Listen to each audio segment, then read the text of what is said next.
All right, guys, today we're talking about why the universe tests you before your reality shifts and what you can do about it to pass the test. Now, I often hear people say that the minute that they get a desire, when they decide that they want something, all of a sudden the opposite happens. So if they want a new relationship, a career, a change in their lifestyle, a new business, a better feeling state, whatever it is, the minute that they make that decision, they feel like they are being tested by the universe. The exact opposite of what they want to happen shows up. Now, in today's video, I'm going to break down not only why this is happening, but I'm also going to explain to you why it's actually good for you and it's to your benefit if you know how to use it correctly. And I'm going to show you how you can pass these tests every single time so that you can finally get the things that you want in your life. This old version of you, and this is who you want to be, right?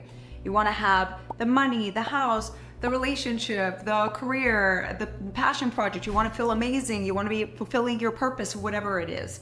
So you have these desires. And so what people are experiencing as tests from the universe, okay, are actually experiences within this transition. And it's all happening within your own subconscious mind and your own perception. And I'll break that down in this video. And that's happening right here, okay, between that shift of the old you to the new you. Let's break down what is the difference between your current self and your ideal self. What's the difference between version X of you and version Y? So as we see, version X over here does not have anything that they desire, and version Y does have all of these things. So what is the main difference? Person X has X circumstances, person Y has Y circumstances, okay?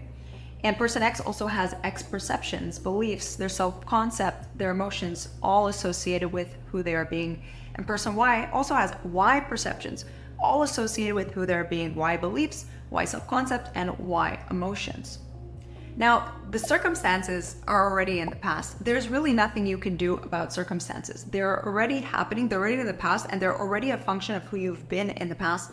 We already know you can't just magically turn your X circumstances into Y circumstances. You have no control there. So what can you change? What can you control? Well, you can change your perception, right? That's the only variable you can change. And that's the whole point of manifesting and law of assumption and all of this deep self-concept work, guys, because that is the only variable you can change, but that's the only variable that most people actually ignore and avoid. So like I said, the test occurs when you apply Y perception on X circumstance. What's gonna happen? Well, you're gonna feel a lot of dissonance.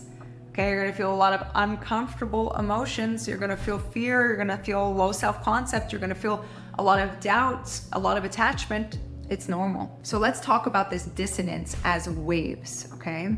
So when you were being X person, that was one vibration, and you had X circumstances, and because everything was basically the status quo, it was moving together in harmony. Now that you decide to show up as Y perception on X reality, you're gonna have a lot of dissonance, okay? You're gonna have a lot of clashing there. There's gonna be contrast there.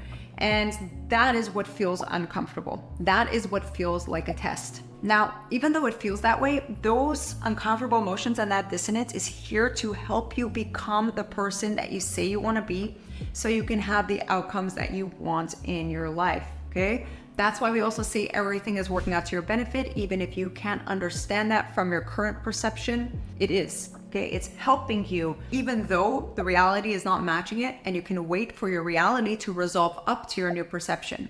And that's the only way to really break cycles. That's the only way to really step into your new identity and your new self-concept. And that's why really your circumstances don't matter. Okay, your circumstances don't matter.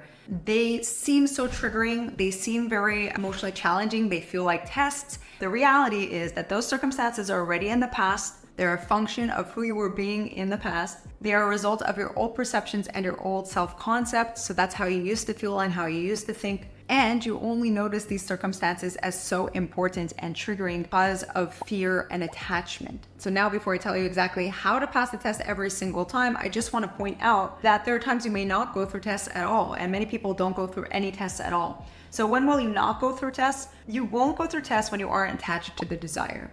It'll make it a lot easier. Number two, when you don't have a lot of fear in relation to the desire, you won't experience that feeling of being tested as strongly. So this is why a lot of people can't explain this phenomenon the way that I just broke it down for you, because a lot of people who are successful in the areas that you want to be successful in never had to go through this process. They already had the beliefs and the self-concept that were aligned with the results that they have and they wanted to achieve. And even if they didn't, a lot of people that didn't, they don't know how to break it down to explain what actually happened and what shifted within them to allow them to break through to that next level and to that cycle. What people have done in the physical realm to get certain results will not necessarily work for you, because this is an internal process. The external process is the reflection. The internal process is what's creating that external process. So just because somebody else didn't experience any struggles or any fear or any attachment, it doesn't mean that you're doing it wrong, because you are. Everyone is on their own journey of uncovering that. Here is how you pass these tests every single time without fail. Number one, you have to understand what is happening. That's the whole point of this video, okay? If you just look at things on a tangible level, on a concrete level, you're going to have an extremely hard time breaking through to other levels. That's why my program is all about this. It's explaining these deeper psychological phenomenon. It's helping you break through the levels of your self-concepts, helping you break through your fears, patterns, and limiting beliefs so that you can actually be that person, okay? Help you be that person. So you want to understand what's happening. So hopefully from this video, you do understand what's happening, and you want to keep that at the forefront of your mind when you're experiencing these tests. Not seeing it as you versus the object, you versus the test, you versus the circumstance, but trying to understand it on a bit of a higher level so you can understand you're part of this game, okay? Trying to get some space from it. The second thing you're going to want to do is you're going to want to persist in those why perceptions that we talked about, and persist in that why self-concept even when things look to the opposite. And number three, you're going to want to lower your attachment and your fear level through varying techniques. You can see which techniques really work for you. And it's really a function of where you're finding yourself in your self-concept, where you're finding yourself in your emotions and your belief system. It's a function of your attachments, and it's also a function of your fears. I hope this video helped you. If you loved it, make sure you comment down below and let me know how it helped you. And I will see you guys in the next video.